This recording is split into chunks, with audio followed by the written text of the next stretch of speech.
2-3 دن سے جو باتیں چل رہی ہیں ان سے یہ بات ہمیں سمجھ میں اچھی طرح آ رہی ہے کہ حدیث شریف پر عمل کرنا ضروری ہے۔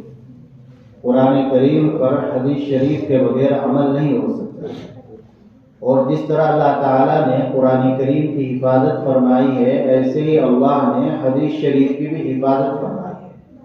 جیسے اللہ کا کلام قرآن کریم محفوظ ہے، ایسے ہی رسول اللہ صلی اللہ علیہ وسلم کی احادیث بھی محفوظ ہے۔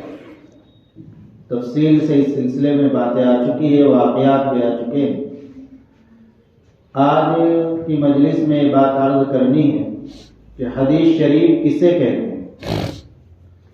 آپ سے کوئی معلوم کر لے کہ بھائی آپ کہتے ہو حدیث پر عمل کرنا ضروری ہے، تو حدیث کہتے کسے ہیں؟ ہمیں معلوم ہونا چاہیے۔ ہم مسلمان ہیں، ایمان والے ہیں۔ جس طریقے سے ہمارے لیے قرآن کریم پر عمل کرنا ضروری ہے، حدیث پر بھی عمل کرنا ضروری ہے، تو ہمیں معلوم ہو کہ حدیث کہتے کسے ہیں۔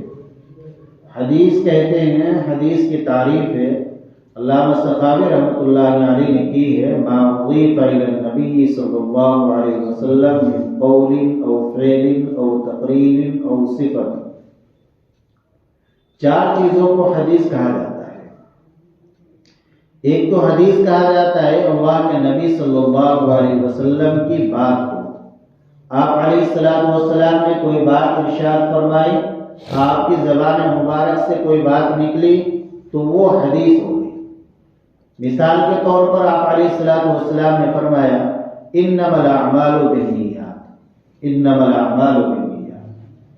اعمال کا دار و مدار نیت پر ہے۔ آدمی کی نیت صحیح ہوگی تو عمل صحیح ہوگا، عمل پر ثواب ملے گا۔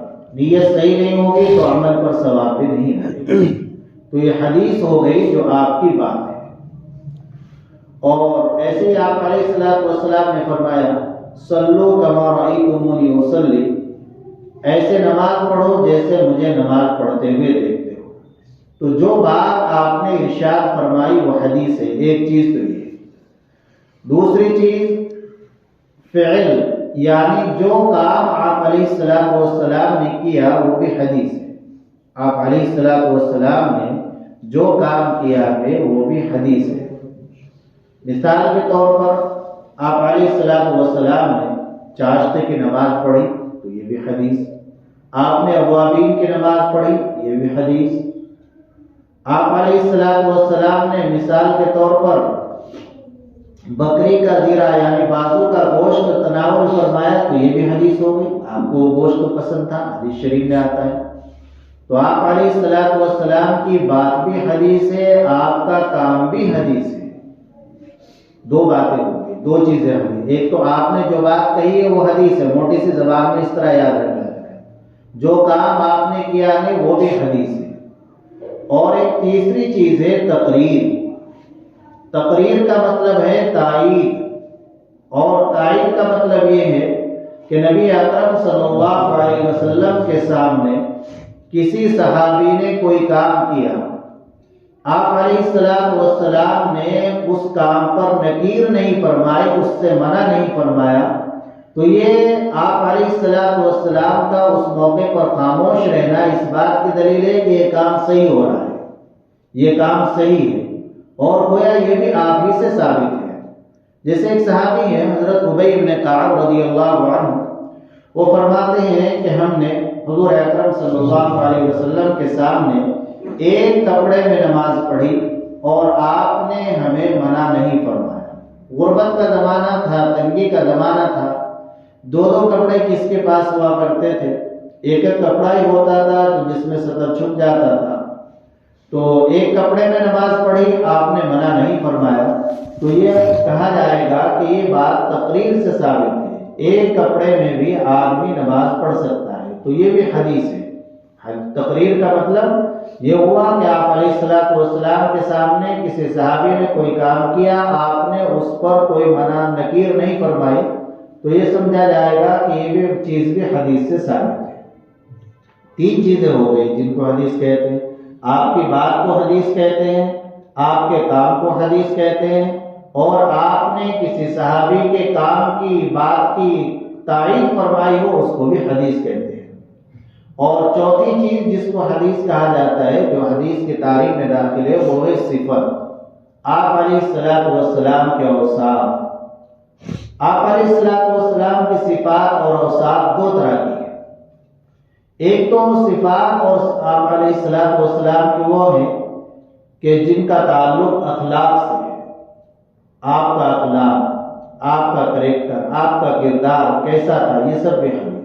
آپ علیہ السلام کیسے چلتے تھے، آپ علیہ السلام کھانا کیسے کھاتے تھے، آپ علیہ السلام بات چیت کسی سے کیسے کرتے تھے، آپ کا برتاؤ دوسروں کے ساتھ کیا رہتا تھا، آپ کے معاملات کیسے تھے، یہ سب حدیث ہے۔ حضرات صحابہ کرام رضی اللہ عنہ نبی اکرم صلی اللہ علیہ وسلم کے پکے سچے عاشق تھے۔ آپ علیہ السلام کی باتوں کو جیسے محفوظ کیا ہے اور آپ کے کاموں کو جیسے انہوں نے محفوظ کیا ہے، تو انہوں نے آپ کی اداؤں کو بھی محفوظ کیا ہے۔ انہوں نے آپ کی ایک ایک ادا کو محفوظ کیا کہ ہمارے نبی کیسے چلتے ہیں، کیسے بیٹھتے ہیں، کیسے لیٹتے ہیں، ان سب چیزوں کو آپ علیہ السلام کی حضرات صحابہ نے محفوظ کیا ہے۔ تو یہ بھی حدیث ہے، صفت حدیث کہا جاتا ہے اس کو۔ اور دوسرے صفت حدیث کی دوسری قسم ہے وہ خلقی صفات، یعنی پیدائشی صفات۔ آپ علیہ السلام کی پیدائشی صفات، مثلا آپ کا ناک مبارک کیسا تھا، آپ کی آنکھیں کیسی تھی، آپ کا رخسار کیسا تھا، آپ کے ہاتھ کیسے تھے، آپ کے بال کیسے تھے، ان سب چیزوں کو بھی صحابہ نے محفوظ کیا اور آگے پہنچایا ہے۔ تو یہ بھی حدیث ہی ہے۔ تو حدیث چار چیزوں کا نام ہے۔ آپ سے کوئی پوچھے، ایک تو ہمارے نبی کی بات حدیث ہے، اور ہمارے نبی کا کام حدیث ہے، ہمارے نبی نے کسی چیز کی تعریف فرمائی اور کسی صحابی نے کوئی کام آپ کے سامنے کیا، وہ بھی حدیث ہے، اور نبی اکرم صلی اللہ علیہ وسلم کی جو صفات ہے، چاہے آپ کے اخلاق ہو اور چاہے آپ کی پیدائشی صفات ہو، وہ سب بھی حدیث ہے۔ چار چیزوں